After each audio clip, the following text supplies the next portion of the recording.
En 52 avant Jésus-Christ, le plateau d'Alésia est une enceinte fortifiée. Les tribus gauloises ont pour habitude de vivre sur des hauteurs, position plus facile à défendre. Devant nous, le village d'Alise-Sainte-Reine, site de la bataille d'Alésia. Retour vers le passé. En 52 avant Jésus-Christ, le village n'existe pas. Le plateau est entouré d'une falaise calcaire. Au pied de cette falaise se trouvent quelques fermes gauloises et des fortifications aux deux extrémités.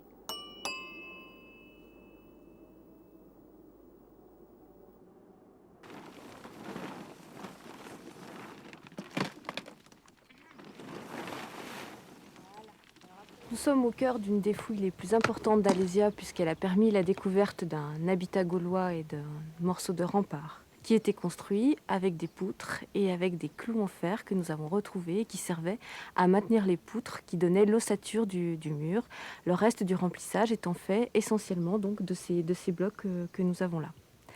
À l'arrière de ce rempart s'est installé 5 maisons qui se sont appuyées sur le rempart d'un côté et sur le rocher de l'autre côté. J'entre dans une maison gauloise qui était construite avant la bataille d'Alésia, sur l'arrière d'un des remparts de la ville. Alors cette maison, elle a une surface d'environ 23 mètres carrés et elle est construite en pierre sèche pour les fondations et son élévation qui a complètement disparu était faite de pans de bois et de torchis. Alors le foyer lui-même, sur lequel on faisait la cuisine et qui permettait à tout le monde de se chauffer, était construit avec des pierres qui sont là, sur lesquels on posait une chape d'argile. Et ce qui fait rouge, et ce qui a durci l'argile, c'est bien sûr l'action du feu.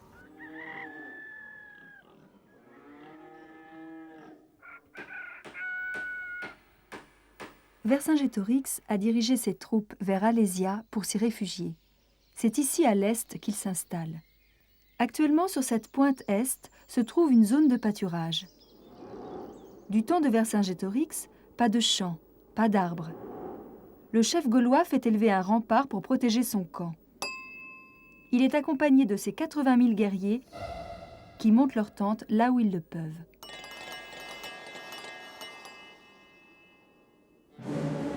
Vercingétorix, représenté par cette statue du XIXe siècle, est le jeune chef que se sont donnés les Gaulois pour combattre César. C'est Napoléon III qui a commandé cette statue.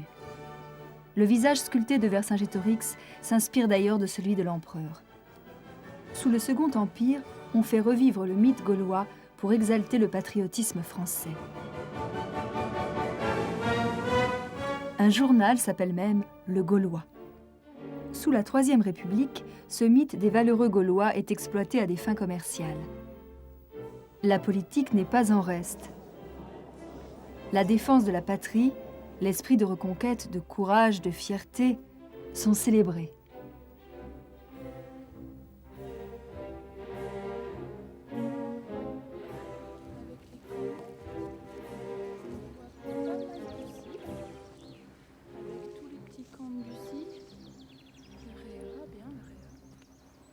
De Vercingétorix, on en sait finalement peu de choses. On sait qu'il est arverne, donc originaire de l'Auvergne actuelle, qu'il est probablement jeune. Son âge et sa date de naissance, on n'en sait pas grand-chose. De même que son physique, on a des portraits robots qui ont été faits d'après les monnaies.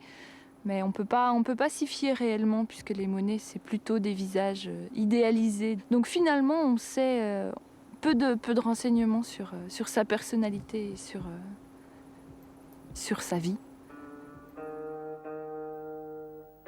L'adversaire de Vercingétorix, Jules César, est mieux connu.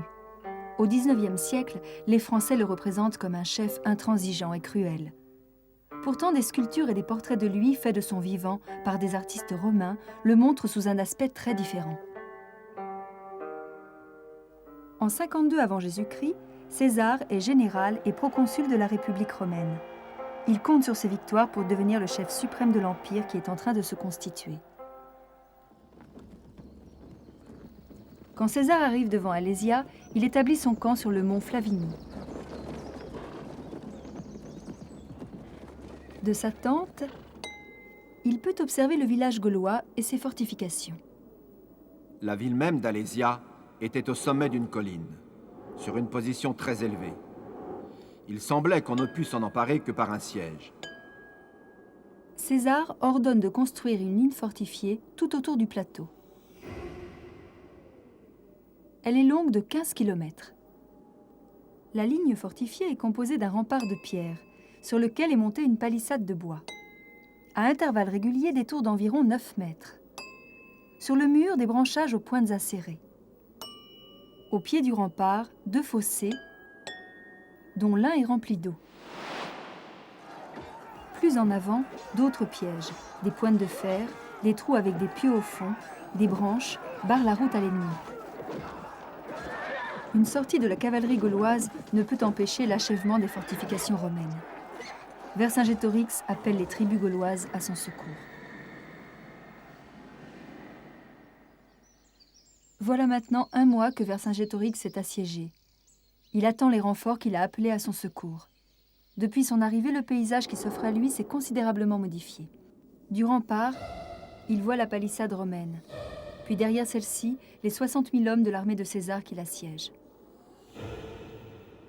La seconde ligne protège les Romains de l'armée de secours gauloise qui risque d'arriver au sud. Avec ses 20 km de tour, elle est plus longue que la première. Enfin, l'armée de secours arrive. Elle est acclamée par les assiégés. Selon César, elle compte 250 000 guerriers.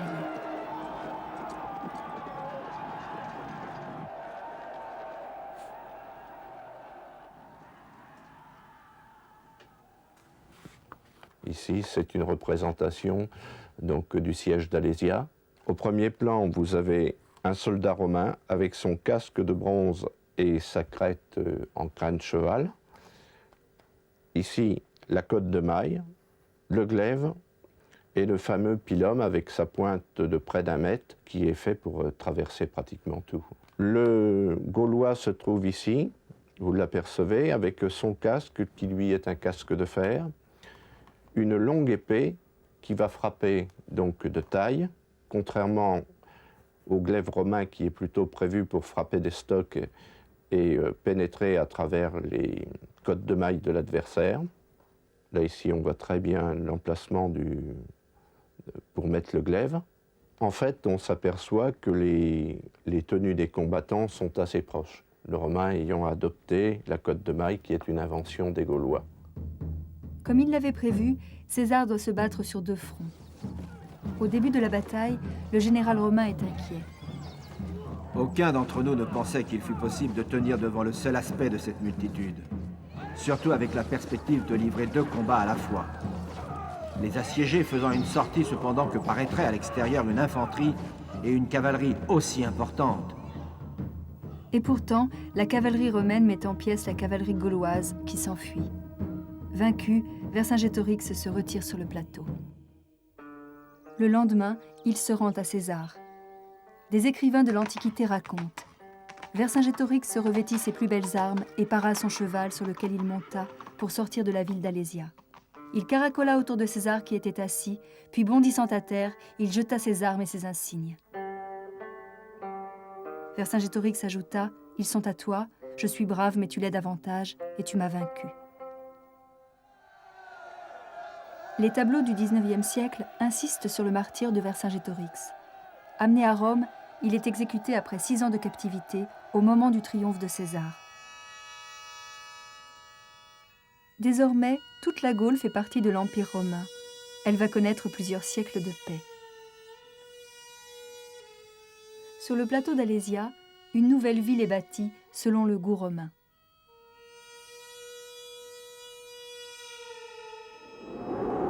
Aujourd'hui, à Alésia, on retrouve des vestiges des civilisations gauloises et romaines. Ces traces nous aident à comprendre comment, après la défaite d'Alésia, ces civilisations s'influencent l'une et l'autre. Ainsi, la Gaule devient gallo-romaine.